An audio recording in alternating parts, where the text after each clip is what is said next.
বনি ইসরাইলের 3 যুবক তারা একদা সফর করার জন্য বের হলেন। সফর করতে করতে তারা একটা জায়গা দিয়ে যাচ্ছিল, হঠাৎ করে ঝড়ের কবলে তারা পড়ে গেল। হঠাৎ করে বৃষ্টির কবলে, ঝড়ের কবলে তারা পড়ে গেল। তারা এবার আশ্রয় নেওয়ার জন্য একটা গুহার ভিতরে চলে গেল।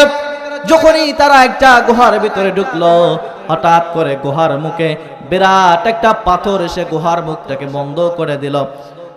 তারা যখন দেখলো যে গুহার মুখ বন্ধ হয়ে গিয়েছে পাথর দিয়ে, তারা দিশে না পেয়ে প্রত্যেকটা মানুষ তাদের যত শক্তি ছিল সেই শক্তি দিয়ে তারা এবার ওই পাথরটাকে ঠেলা শুরু করে দিল। পাথরটাকে যখন ঠেলতে শুরু করে দিল, একটা পর্যায়ে পাথর ঠেলতে ঠেলতে তাদের প্রত্যেকের শরীর থেকে ঘাম ছুটে গেল। তারপরেও এক চুল পরিমাণ ওই পাথরটাকে কেউ সরাইতে পারল না। এমত অবস্থায় তারা চিন্তা করলো, আমরা এইভাবে আমাদের শক্তি দিয়ে পাথরটাকে সরাইতে পারবো না। ওর ভিতরে যিনি একটু বুজুর্গ ছিল, যিনি বড় ছিল, মুরব্বী ছিল, সে বলতেছে, দেখো আমরা এইভাবে পাথরটাকে সরাইতে পারবো না। আমরা একটা কাজ করে, আমাদের কার কার নেক আমল রয়েছে, কে কে জীবনে কি কি নেক আমল করেছো, এই নেক আমল দিয়ে আল্লাহ তাআলার কাছে বলো। আল্লাহ তাআলার কাছে যদি বলতে পারো, আল্লাহ তাআলা অবশ্যই আমাদের দোয়াটাকে শুনতে পারে। এই কথা যখন বলেছে, বলার পরে ওর ভিতর থেকে প্রথম যিনি ছিল একজন, তিনি বলতেছে, দেখো আমি হয়তো খুব বেশি ভালো কাজ করি নাই, কিন্তু আমার যতদূর মনে পড়ে একটা ভালো কাজ আমি আমার জীবনে করেছিলাম। ভালো কাজটা কি? বলল, আমার কিছু গাভী ছিল, কিছু বকরি ছিল।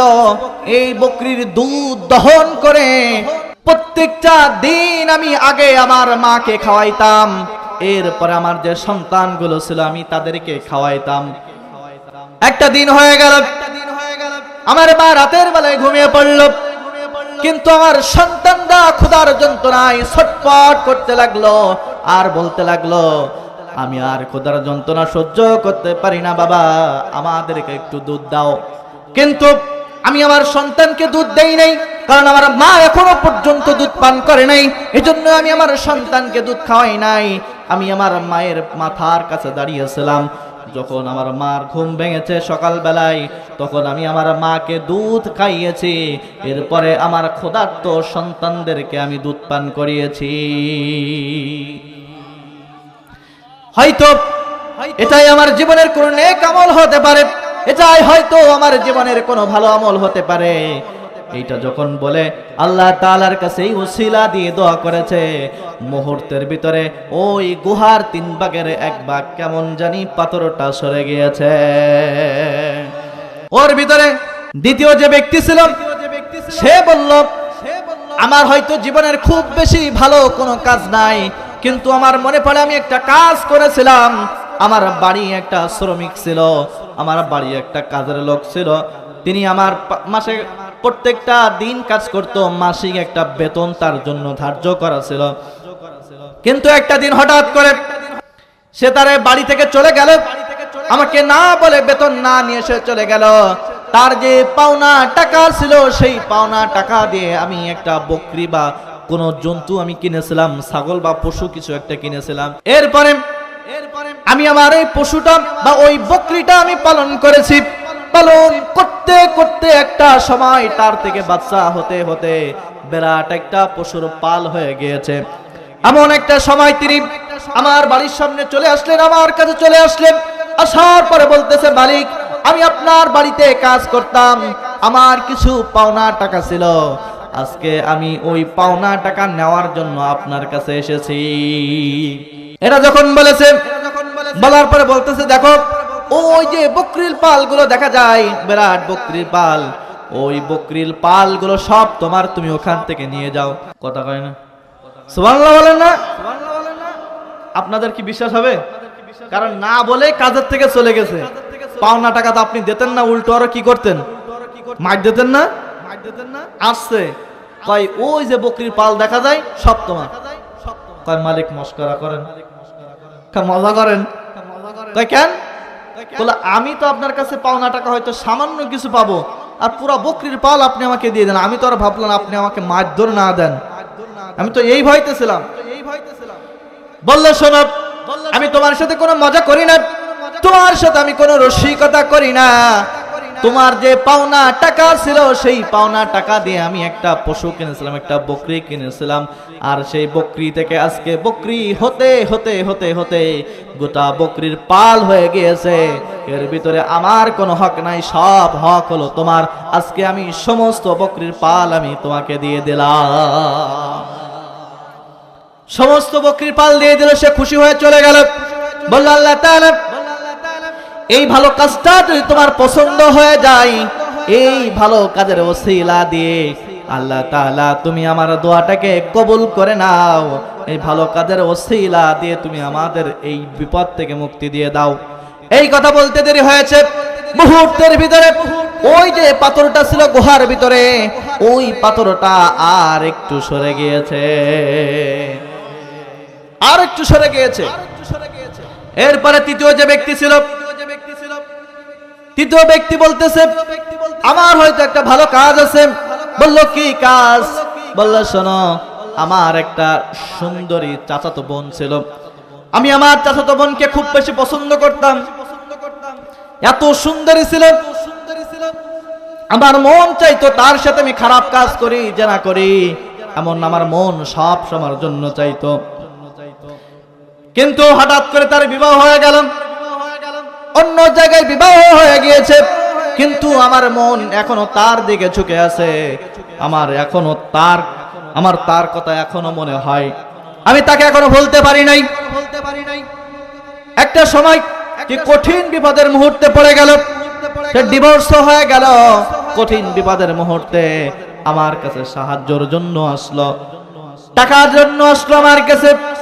তখন আমি তাকে প্রস্তাব দিয়ে দিলাম, বললাম দেখো, আমি তোমাকে আমি টাকা দিতে পারি, তোমার এই বিপদ থেকে আমি উদ্ধার করতে পারি, কিন্তু আমার সাথে তোমার জিনা করা লাগবে, খারাপ কাজ করা লাগবে। এখন আমার ওই চাচাতো বোন দিশে না পেয়ে অসহায় হয়ে আমার কথাই রাজি হয়ে গেল। আমি তার বিপদ থেকে উদ্ধার করে দিলাম। এরপরে যখন আমার কাছে একান্তে সময় কাটানোর সময় হলো, আমি কাছে গেলাম। যাওয়ার পরে আমার ওই চাচাতো বোন আমাকে বলল, দেখো, তুমি আজকে যদি আমার সাথে খারাপ কাজ করো, দুনিয়ার কোনো মানুষ হয়তো দেখবে না, কিন্তু একজন যিনি দেখবেন, আওয়াজ করে বলেন তিনি কে? আল্লাহ তাআলা কিন্তু দেখেন।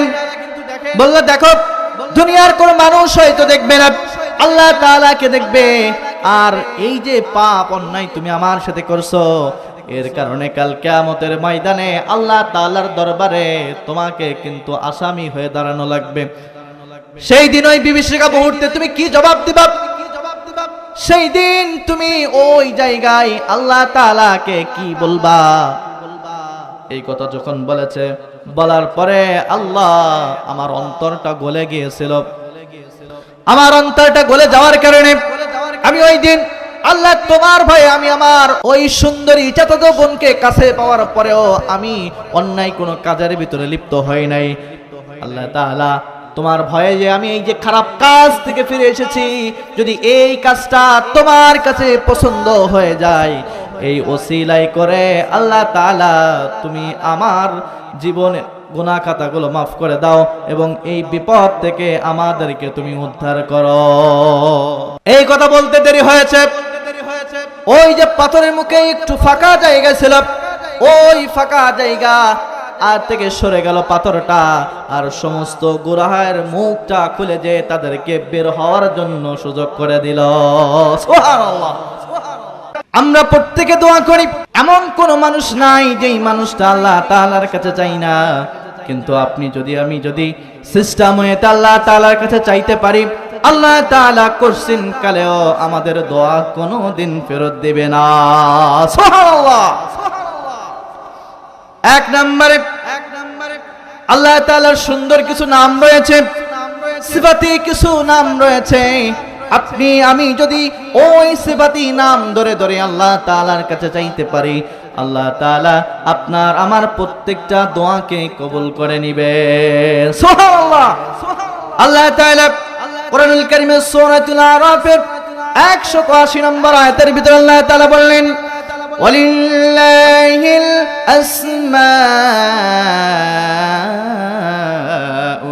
الحسنى فادعوه بها পড়েন আল্লাহু আকবার। কোরআনের আয়াত শুনবেন যখন জবান ছেড়ে আল্লাহু আকবার বলবেন তখন, কারণ একটা কোরআনের আয়াত যখন শোনা হয়, আয়াত শোনানোর পরে যখন ওইটা আয়াতটা শোনার পরে আল্লাহু আকবার বলা হয়, ওই আয়াতের ভিতরে যত নূর রয়েছে আল্লাহ তাআলা ওই ব্যক্তিদের অন্তরের ভিতরে ওই নূরগুলো ঢুকিয়ে দেয়। আল্লাহ তাআলা বলেন ওয়ালিল্লাহিল আসমাউল হুসনা ফাদউহু বিহা। শোনো আমার বান্দারা, আমার কিছু সিফাতি নাম রয়েছে, তোমরা তোমাদের ভিতরে কোনো বান্দা যদি এই সিফাতি নাম ধরে ধরে আমার কাছে বলতে পারে, আমি আল্লাহ তাআলা ওই ব্যক্তিদের দোয়াগুলো কবুল করে নিব। আপনার রিজিকের দরকার, আপনি বলেন ইয়া রাজ্জাকু, ইয়া রাজ্জাকু ওসিলা আল্লাহ তাআলার কাছে আপনি চাইবেন, আল্লাহ তাআলা অবশ্যই আপনার রিজিক দান করবেন। আপনার অতিরিক্ত গুনাহ হয়ে গিয়েছে, আপনি গুনাহে জর্জরিত হয়ে গিয়েছেন, গুনাহের জন্য আল্লাহ তাআলার কাছে মাফ চাইবেন, আল্লাহ তাআলার কাছে বলবেন ইয়া গফফার। এরপরে আপনি প্রচন্ড বিপদের ভিতরে আছেন, বিপদে আপনি এত পতিত হয়েছেন, আপনার পিছনে আপনার দেয়ালে পিঠ থেকে গিয়েছে, আপনি সামনের দিকে অগ্রসর হতে পারছেন না, এমত অবস্থায় আপনি ইয়া কাদিরু বলে যদি আল্লাহ তাআলার কাছে আপনি চাইতে পারেন, অবশ্যই অবশ্যই আল্লাহ তাআলা আপনাকে বিপদ থেকে মুক্তি দিয়ে দিবেন। এছাড়া আল্লাহ তাআলার সুন্দর নাম রয়েছে রহমান, ইয়া রহিম। রহমান রহিম নামের ওসিলাই যদি আপনি আল্লাহ তাআলার কাছে চাইতে পারেন, আল্লাহ তাআলা আপনার দোয়াগুলোকে কবুল করে নেবেন। সুবহানাল্লাহ।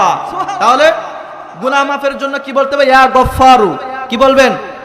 ইয়া গফফারু। গুনাহ হয়ে গিয়েছে, আল্লাহ বলবেন আল্লাহ তুমি তো গফফার, তোমার গফফার নামের ওসিলায় আমার গুনাহ খাতা মাফ করে দাও, আল্লাহ তাআলা অবশ্যই মাফ করে দিবেন। আপনার রিজিক দরকার, ইয়া রাজ্জাকু, রাজ্জাক নামের ওসিলায় আল্লাহ তাআলার কাছে বলবেন, আল্লাহ তাআলা অবশ্যই আপনার রিজিক দিবেন। আপনি বিপদে পড়েছেন, বিপদে পড়েন এরকম কোনো মানুষ নাই, ঠিক কিনা? প্রত্যেকটা মানুষের কোনো না কোনো বিপদ থাকে, ছোট আর বড়।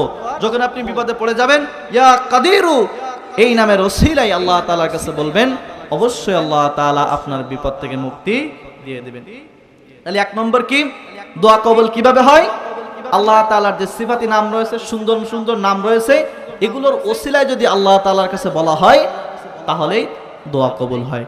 এক নম্বর পয়েন্ট মনে থাকবে। কি বলছি বলেন তো? আল্লাহর সুন্দর যে নাম আছে, সহজ ভাষায় মুখস্থ করেন। আল্লাহর সুন্দর যে নাম আছে, 99টা নাম আছে না, এক একটা নামের এক একটা ফজিলত আছে। তো এক একটা নাম ধরে ডাকলে এক একটা বিষয় পাওয়া যায়। তো আল্লাহর যে সুন্দর নাম আছে, এই ওসিলায় যদি আপনি চাইতে পারেন তাহলে আপনার দোয়া কবুল হবে। এক নম্বর পয়েন্ট বুঝছেন? বোঝা গেছে কি? এবার আসুন 2 নম্বর পয়েন্ট। 2 নম্বর বিষয় হল জীবিত নেককার কোন ব্যক্তির ওসিলায় যদি আল্লাহ তাআলার কাছে যাওয়া যায়, আল্লাহ তাআলা অবশ্যই ওই ব্যক্তির ওসিলায় আল্লাহ তাআলা আপনাকে দোয়াকে কবুল করে নিবে। যদি কোনো ব্যক্তি জীবিত কোনো ব্যক্তির ওসিলায় আল্লাহ তাআলার কাছে চাইতে পারে, আল্লাহ তাআলা অবশ্যই তার দোয়াকে কবুল করে নেয়।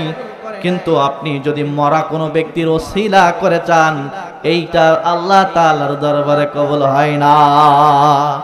আজকাল মানুষ চাই কি চাই না, বাবা শাহজালাল আমার দোয়াটা কবুল করে নেয়, আছে যাই কথা কয় না, আছে না?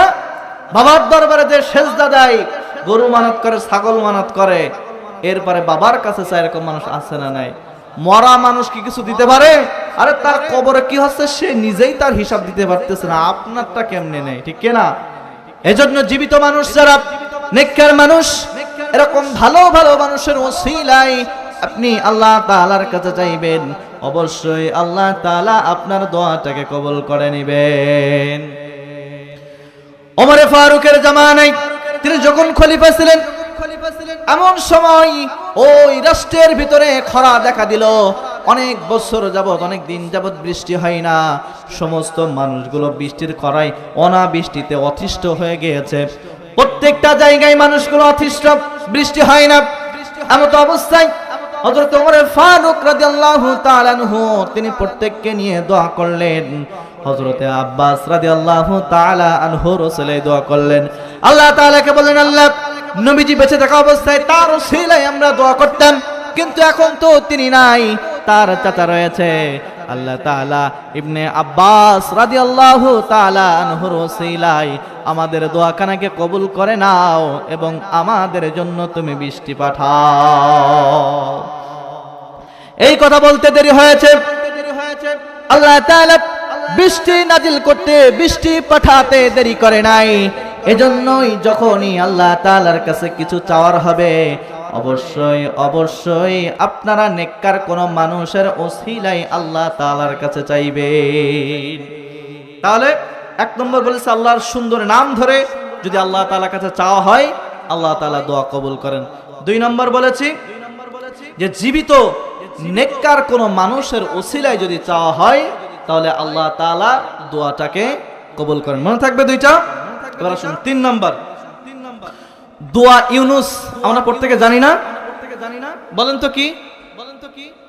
একটু জোরে, লা ইলাহা ইল্লা আনতা সুবহানাকা ইন্নী কুনতু মিনাজ জালিমিন। তাই না?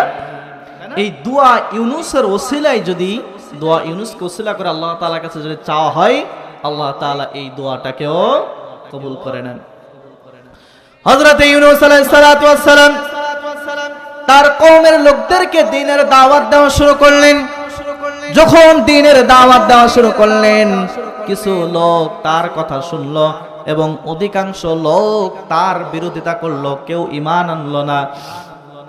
একটা পর্যায়ে তিনি অতিষ্ঠ হয়ে গেলেন। অতিষ্ঠ হওয়ার পরে আল্লাহ তাআলার কাছে বললেন, আল্লাহ আমার এই কওমকে তুমি গজব দিয়ে, আযাব দিয়ে ধ্বংস করে দাও, আমার এই কওমকে আর এই দুনিয়ার জমিনের ভিতরে রেখো না। আল্লাহ তাআলা বললেন, আচ্ছা ঠিক আছে, অমুক দিন তোমার কওমকে আমি গজব দিয়ে ধ্বংস করে দেব। এটা বলার পরে তিনি এবার তার কওমদের লোকদের কাছে চলে গেল। যাওয়ার পরে বলল, আমার কওমের লোকেরা শোনো, অমুক দিন অমুক তারিখ অমুক সময় তোমাদের উপরে আল্লাহ তাআলা গজব পতিত করবেন। সুতরাং এখনো সময় আছে, তোমরা যদি ফিরতে চাও ফিরে আসো, না হলে তোমাদের উপরে কিন্তু গজব নাজিল হবে। এবার তারা কেউ রাজি হলো না। এবার ইউনূস আলাইহিস সালাতু ওয়াস সালাম চিন্তা করলেন, যেহেতু অমুক দিন গজব হবে, প্রত্যেকে তো অমুক দিন মারা যাবে। এবার যখন ওই দিন তারিখটা চলে আসলো, দেখলো কোনো গজব আসলো না, কেউ মারা গেল না। তিনি এবার চিন্তা করলেন, হায়রে আমার কত তো মিথ্যা হয়ে গেল, মানুষজন তো আমাকে উপহাস করবে, মানুষগুলা আমাকে নিয়ে তো অপমান করবে, তুচ্ছ তাচ্ছিল্য করবে। সুতরাং আমি এই এলাকা ত্যাগ করে এরপরে চলে যাই। কিন্তু এই মানুষগুলোর উপরে গজব নাজিল না হওয়ার কারণ হলো, এই মানুষগুলো তখন ভয় পেয়ে গিয়েছিল। তারা অনুতপ্ত হয়ে খাটি দিলে তারা জঙ্গলের ভিতরে যে প্রত্যেকেই তাওবা করেছিল, আর প্রত্যেকে তাওবা করার কারণে আল্লাহ তাআলা প্রত্যেককে maaf করে দিয়েছিল। সুবহানাল্লাহ। কিন্তু ইউনূস আলাইহিস সালাতু ওয়াস সালাম আল্লাহর হুকুম না পেয়ে তিনি সরাসরি তিনি এবার তার এলাকা ত্যাগ করে চলে গেলেন। তিনি যখন এলাকা ত্যাগ করে তিনি চলে যাচ্ছেন, একটা সমুদ্র সামনে পাইলেন। সেখানে যাওয়ার পরে তিনি একটা বোট পাইলেন, স্টিমার পাইলেন, কিংবা একটা নৌকা পাইলেন, জাহাজে উঠে গেলেন। তিনি উঠে যাওয়ার পরে সমুদ্রের ভিতরে প্রচন্ড ঢেউ শুরু হয়ে গেল।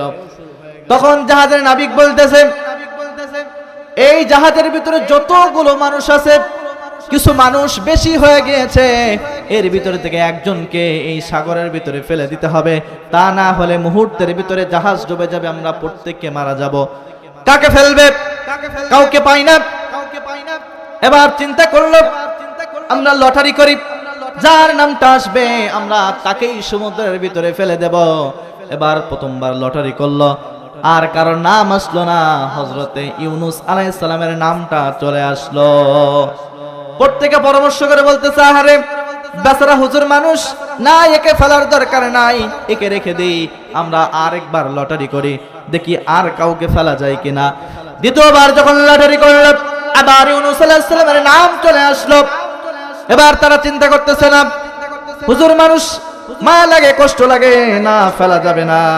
আমরা আবার লটারি করি, আরেকজনকে দেখি ফেলানো যায় কিনা। তৃতীয়বার আবার লটারি করল, কিন্তু তৃতীয়বার আবার হযরতে ইউনূস আলাইহিস সালামের নাম আসলো।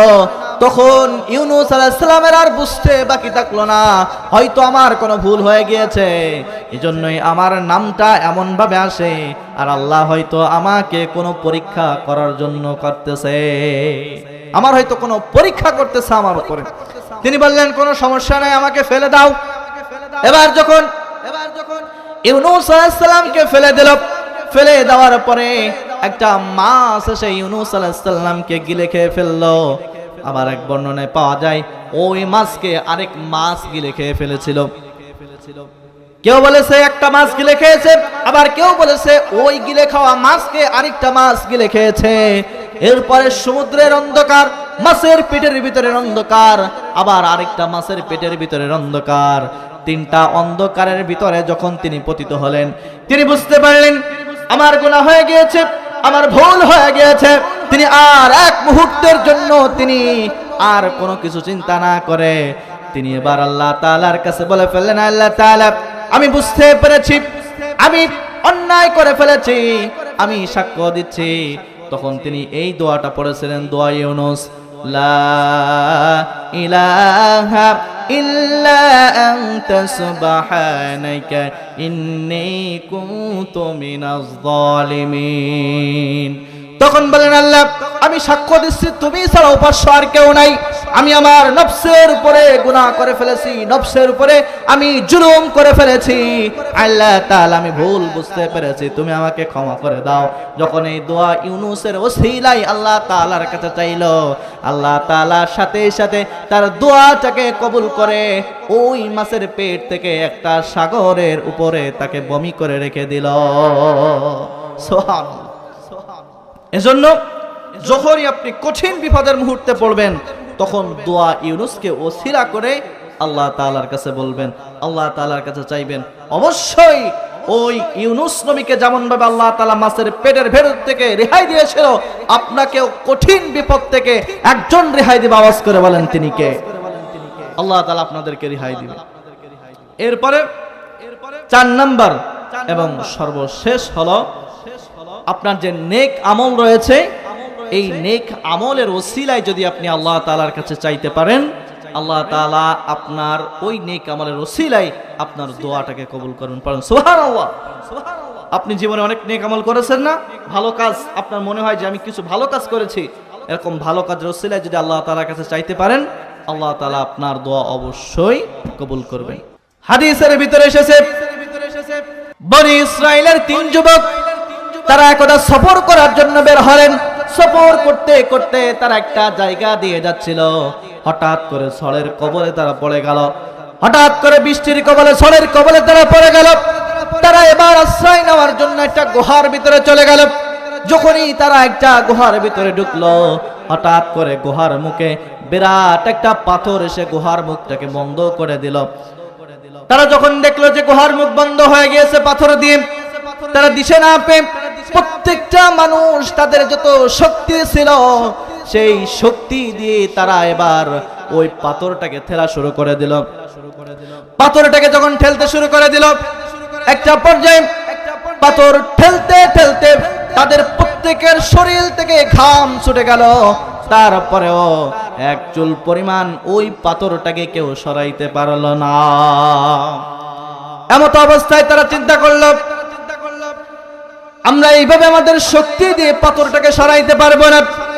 ওর ভিতরে যিনি একটু বুজুর্গ ছিল, যিনি বড় ছিল, মুরব্বী ছিল, সে বলতেছে দেখো আমরা এইভাবে পাথরটাকে সরাইতে পারবো না, আমরা একটা কাজ করে আমাদের কার কার নেক আমল রয়েছে, কে কে জীবনে কি কি নেক আমল করেছো, এই নেক আমল দিয়ে আল্লাহ তাআলার কাছে বলো। আল্লাহ তাআলার কাছে যদি বলতে পারো, আল্লাহ তাআলা অবশ্যই আমাদের দোয়াটাকে শুনতে পারে। এই কথা যখন বলেছে, বলার পরে ওর ভিতর থেকে প্রথম যিনি ছিল একজন, তিনি বলতেছে দেখো আমি হয়তো খুব বেশি ভালো কাজ করি নাই, কিন্তু আমার যতদূর মনে পড়ে একটা ভালো কাজ আমি আমার জীবনে করেছিলাম। ভালো কাজটা কি? বলল আমার কিছু গাভী ছিল, কিছু বকরি ছিল, এই বকরির দুধ দহন করে প্রত্যেকটা দিন আমি আগে আমার মাকে খাওয়াইতাম, এরপরে আমার যে সন্তানগুলো ছিল আমি তাদেরকে খাওয়াইতাম। একটা দিন হয়ে গেল, আমার মা রাতের বেলায় ঘুমিয়ে পড়ল, কিন্তু আমার সন্তানরা ক্ষুধার যন্ত্রণায় ছটফট করতে লাগলো আর বলতে লাগলো, আমি আর ক্ষুধার যন্ত্রণা সহ্য করতে পারি না বাবা, আমাদেরকে একটু দুধ দাও। কিন্তু আমি আমার সন্তানকে দুধ দেই নাই, কারণ আমার মা এখনো পর্যন্ত দুধ পান করে নাই, এজন্য আমি আমার সন্তানকে দুধ খাওয়াই নাই। আমি আমার মায়ের মাথার কাছে দাঁড়িয়েছিলাম।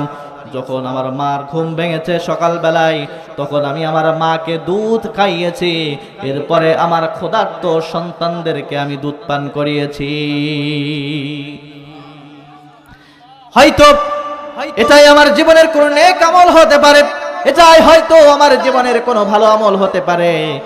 এইটা যখন বলে আল্লাহ তাআলার কাছে এই ওসিলা দিয়ে দোয়া করেছে, মুহূর্তের ভিতরে ওই গুহার 3 ভাগের 1 ভাগ কেমন জানি পাথরটা সরে গিয়েছে।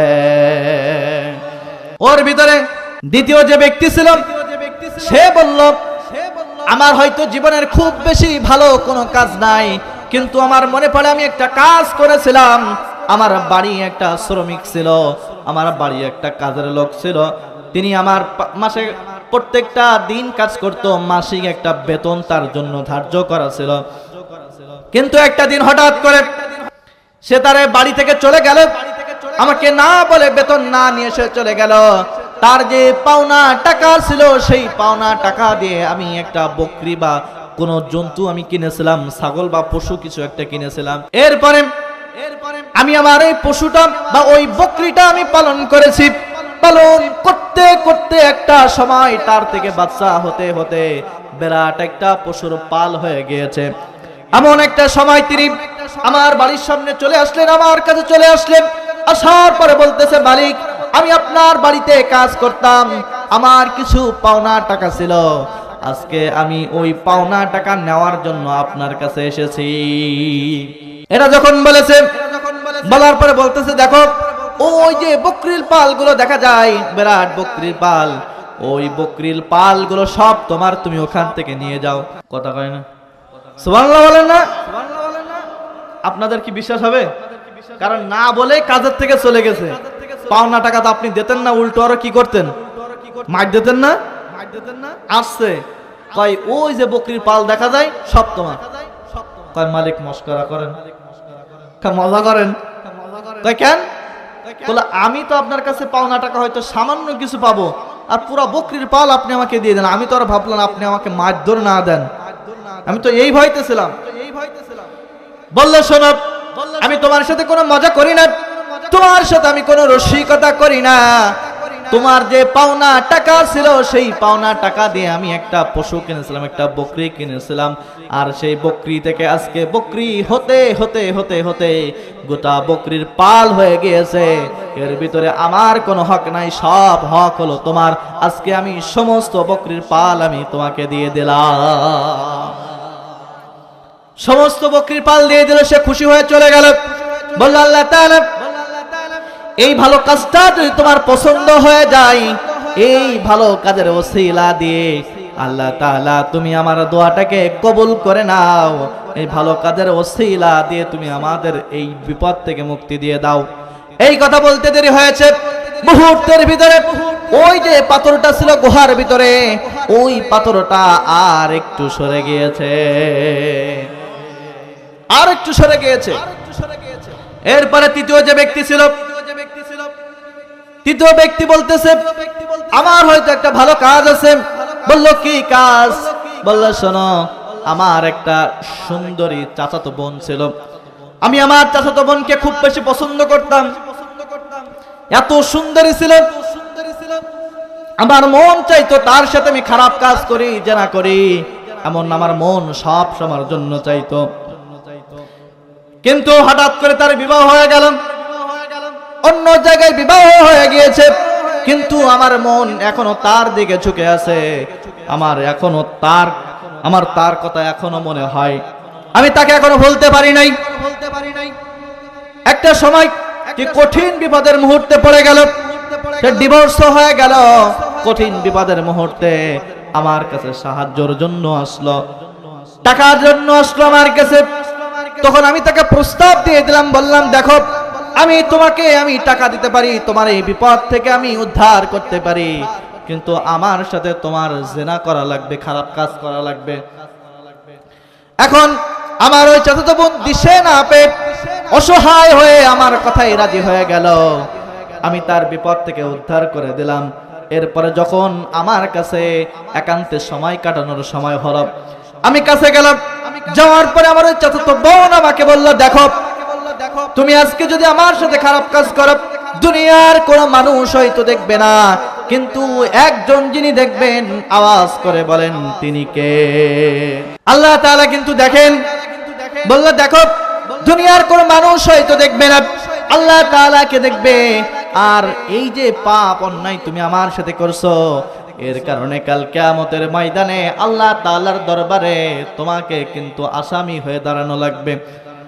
সেই দিন ওই বিভীষিকা মুহূর্তে তুমি কি জবাব দিবা? সেই দিন তুমি ওই জায়গায় আল্লাহ তাআলাকে কি বলবা?